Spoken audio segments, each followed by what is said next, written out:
મંત્રીશ્રીએ જવાબ આપ્યા પ્રમાણે કુલ 164 જેટલી ટીપી નગર રચના યોજનાઓને મંજૂરી આપવામાં આવે છે.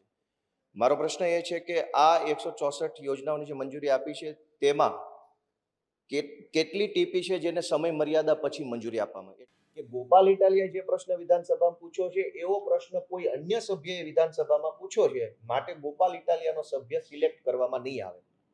પણ આજે ના આજે જ ભાજપના બે ધારાસભ્યોના પ્રશ્ન એક સરખા, અલ્પવિરામનો ફરક નહીં, પૂર્ણ વિરામનો નહીં, અનેનો નહીં, છેનો નહીં, ક્વેશ્ચન માર્કનો કોઈ ફરક નહીં. બે ધારાસભ્યો એક સરખા પ્રશ્ન પૂછે તો બંને પ્રશ્નો વિધાનસભાના ફ્લોર ઉપર આવી શકે છે. મારો તો પ્રશ્ન એડમિટ ન થયો.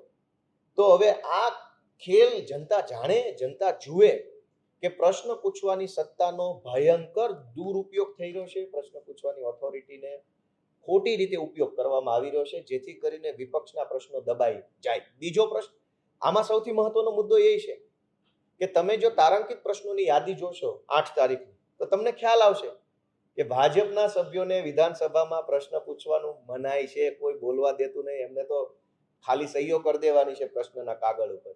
એટલી હદે દબાયેલા. કોઈ ધારાસભ્ય પોતાની મરજીથી પ્રશ્ન પૂછી શકતો નથી. શું કામ?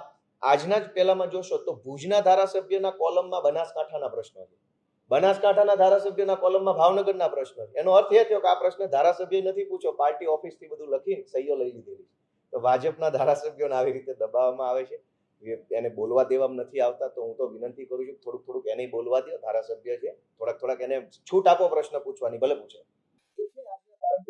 યાદી તો બધા મીડિયા મિત્રો મળી છે, એમાં હશે ને. પ્રશ્ન નંબર એ બોલી ગયો 7 અને લગભગ 12 જ છે, મારી ભૂલ ન થતી. 7 અને 12 નંબરનો પ્રશ્ન એક સરખો છે.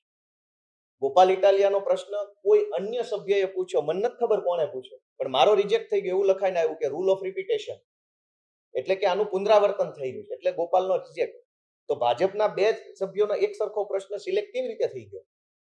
તો આનો અર્થ એવો નીકળ્યો કે ભાજપના ધારાસભ્યોને અવાજ દબાવવામાં આવે છે અને અમારોય દબાવવામાં આવે છે. અમારા પૂછેલા પ્રશ્નો રિજેક્ટ થઈ જાય છે અને એને પૂછવાના નહીં, એના વતી કોઈ પણ XYZ લખીને કાગળિયામાં સહીઓ કરીને આપી જાય. તો બંને પાર્ટીના ધારાસભ્યોના પ્રશ્નોને દબાવવામાં આવે છે, આવો આનો અર્થ નીકળે.